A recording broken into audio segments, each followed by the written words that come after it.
అందరికీ ఫ్యూజులు అవుట్ అయి ఉంటాయి, ఏం మాట్లాడడానికి ఏం పాలుపోదు. సరే, అది వాళ్ళ పార్టీ సంగతి వదిలేయండి. ఇందాక పద్మగారు అడిగారు మాణిక్రావు గారు ఒక మాట, ఆంధ్రప్రదేశ్ చరిత్రలో రాజధాని కోసం ఆంధ్రులు పోరాడుతూనే ఉండాలా? సరే, ఆ పోరాటం ముగిసింది, చట్టబద్ధత వచ్చింది, అందరూ ఒకే గుండె మీద చేసుకుంటే మళ్ళీ ఈ అయోమయం ఏంటి? ఈ గందరగోళం సృష్టించాలనే కుట్రకి ప్రభుత్వం వైపు నుంచి ఏమిటి సమాధానం, ఏంటి కార్యాచరణ ఏంటి? ఇప్పుడు ఒకటండి, మన దేశం, మన రాష్ట్రం ప్రజాస్వామిక దేశం, ప్రజాస్వామిక రాష్ట్రం. నిజంగా చట్టాలను వ్యతిరేకించినప్పుడు, రాజ్యాంగాన్ని వ్యతిరేకించినప్పుడు, రాజ్యహింస లాంటి లేకపోతే రాజ్య వ్యతిరేక లాంటి అనేకమైనటువంటి చట్టాలను కూడా మనం ప్రయోగించవచ్చు. జగన్మోహన్ రెడ్డి ఇప్పుడు ఒక రాజకీయ నాయకుడు ముసుగేసుకొని ఉన్నాడు. జగన్మోహన్ రెడ్డి ఉద్దేశం ఏంటంటే ఈ కులాల మధ్య గొడవలు పెట్టడం, ప్రజల్ని నాశనం చేయటం, గొడవలు సృష్టించడం, అభివృద్ధిని విధ్వంసం చేయటం అనేది జగన్మోహన్ రెడ్డి రాజకీయ ఎజెండాగా ఉంది. ఈ రాష్ట్రంలో ఉన్నటువంటి, నేను మళ్ళీ చెప్తున్నా, చాలా సార్లు మీకు చెప్పాను, రాష్ట్రంలో ఉన్నటువంటి 5 కోట్ల ప్రజలు, మహిళల, విద్యార్థుల, యువత, నిరుద్యోగ, ఇంకొకలా ప్రజలందరూ కూడా రాష్ట్ర సంపదే. జగన్మోహన్ రెడ్డి యుద్ధం చేయాలనుకున్నప్పుడు వాళ్ళని గంజాయి బ్యాచ్ గా మార్చడానికి ఈ ప్రజలనే వాడుతున్నాడు. జగన్మోహన్ రెడ్డి యుద్ధం చేయాలనుకున్నప్పుడు ఈ యువతనే వాడుతూ ఉన్నాడు.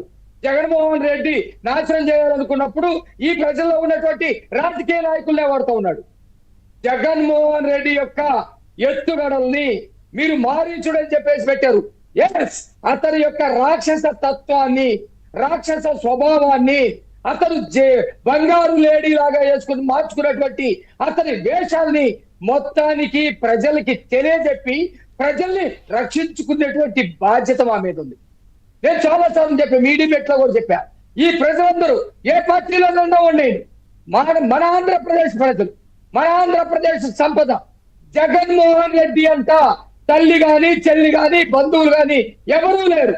వాళ్ళే లేనప్పుడు బొత్స సత్యనారాయణ, చెవిరెడ్డి భాస్కర్ రెడ్డి, లేకపోతే ఇంకొక అమర్నాథ్, ఇంకొక పేరుని ఇంకొకరు కూడా ఉండకూడదు. వాళ్ళు కూడా తెలుసుకొని బయటకు రావాలి. వాళ్ళు జగన్మోహన్ రెడ్డి మాట వింటే, వాళ్ళు ఆ మాట ఇది కనుక పనిచేస్తే ఏ ప్రజలు నాశనం అవుతా ఉన్నారు, ఏ ప్రజలకు ఇబ్బంది జరుగుతూ ఉంది, ఏ రాష్ట్రానికి నష్టం జరుగుతూ ఉంది అనేది వాళ్ళు కూడా తెలుసుకోవాలి. అందుకనే ప్రజలు ఇతని రాజకీయ సమాధి చేస్తారు.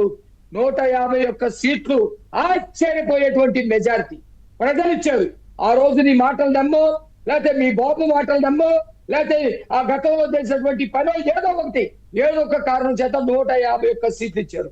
151 సీట్లు ఇచ్చిన తర్వాత నీ ప్రవర్తన, నీ పనితనం, నీ విధ్వంసం, నీ అరాచకం, నీ అవినీతిని చూసి 11 సీట్లకి ఈ రోజు సమాధిలో కూర్చోబెడితే, జనరల్ గా రాజకీయ పార్టీ అయితే ఏం చేయాలంటే ప్రక్షాళన చేసుకోవాలి, సమీక్ష చేసుకోవాలి, ఇంకో సిద్ధాంతాన్ని రూపొందించుకొని ముందుకెళ్ళాలి.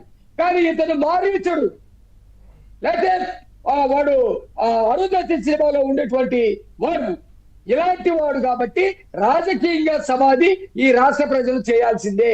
మా పని మేము ఖచ్చితంగా చేస్తాం, ఖచ్చితంగా డిమాండ్ చేస్తాం. అతని స్వభావాన్ని ఎండగడతాం, అతని దుర్మార్గపు రాజకీయ సిద్ధాంతాన్ని ఎండగడతాం, అతని మారీచు స్వభావాన్ని ఎండగడతాం. అట్లాగే సోదరు చెప్పినట్టు రాష్ట్రంలో ఉన్నటువంటి మీడియా, రాష్ట్రంలో ఉన్నటువంటి మేధావులు, ఇందాక మా చలసాని శ్రీనివాస్ గారు మాట్లాడుతూ గిల్లినోడిని, ఏడ్చినోడి ఇద్దరు ఒక ఘాటు కట్టేయొద్దు. బాధపడేవాడిని, బాధించోడిని ఒక ఘాటు కట్టేయొద్దు. ఇక మీరు క్లియర్ గా చెప్పండి ప్రజలకి. ఎస్, అమరావతి మీరేమన్నా ఐడియాలు ఇవ్వదలుచుకున్నారా? ఇవ్వండి. మీరేమన్నా సలహాలు ఇవ్వదలుచుకున్నారా? సలహాలు ఇవ్వండి. రాష్ట్ర అభివృద్ధి కోసం మీరు ఎటువంటి సలహాలు ఇచ్చే మేము తీసుకొని ముందుకెళ్తాం. కానీ మారీచుడిని, నిర్మాణం చేసేటువంటి వాళ్ళని ఇద్దరిని ఒకే ఘాట కట్టేసి వీళ్ళు కొట్టుకుంటున్నారు, వీళ్ళు తిట్టుకుంటున్నారు అని చెప్పేసి మాటలుగా వద్దు. మీ కళ్ళ ముందే కనబడతా ఉంది. దాదాపు 50-60 వేల కోట్ల రూపాయలు పెడితే నేను వచ్చి విధ్వంసం చేస్తానంటే, ఒక ప్రజావేదిక కూల్చితేనే గుండెల పగిలిపోయింది. ప్రజల యొక్క సమస్యలు తీర్చేటువంటి వేదిక. ఈ రోజు నేను ఖచ్చితంగా దాన్ని విధ్వంసం చేస్తానని మాట్లాడుతూ ఉంటే, ప్రజలకు చెప్పాల్సినటువంటి బాధ్యత ఈ రాష్ట్రంలో అన్ని రంగాల్లో ఉన్నటువంటి వాళ్ళకి లేదా? విద్యార్థులకు ఉంది, మేధావులకు ఉంది, ప్రెస్ వాళ్ళకు ఉంది, మీడియా వాళ్ళకు ఉంది, అందరికీ ఉంది. ఆ జగన్మోహన్ రెడ్డి యొక్క మానసిక స్థితిని ఎండగట్టాలి. అతని రాజకీయ మారుచుడిని ప్రజలందరి ముందుకు తీసుకురావాలి. చలసాని యా చలసాని గారు మొన్న అక్కడికి వెళ్ళిన వాళ్ళని గురించి మాట్లాడారు. వాళ్ళు వెళ్తే